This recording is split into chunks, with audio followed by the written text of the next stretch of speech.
আমি মহিলাসকল যিসকল ইয়াৰ নিৰ্বাচিত হ'ল তেওঁলোকৰ আমি তালিকাখন দিম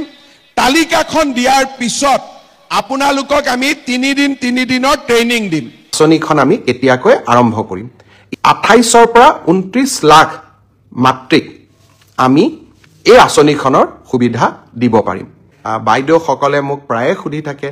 যে 10,000 টকাৰ যিখন আঁচনি আছিল সেই আঁচনিখন আমি কেতিয়াকৈ আৰম্ভ কৰিম ইতিমধ্যে সেই আঁচনিখনৰো প্ৰথম হিতাধিকাৰীৰ প্ৰথম তালিকাখন জিলা পৰ্যায়ত এই আঁচনিখনৰ হিতাধিকাৰীসকলক চূড়ান্তভাৱে নিৰ্বাচনৰ প্ৰক্ৰিয়া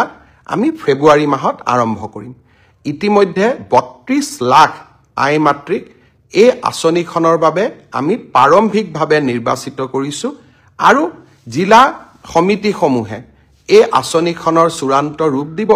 কম বেছি পৰিমাণে মই আশা কৰোঁ যে প্ৰায় 28ৰ পৰা 29 লাখ মাতৃক আমি এই আঁচনিখনৰ সুবিধা দিব পাৰিম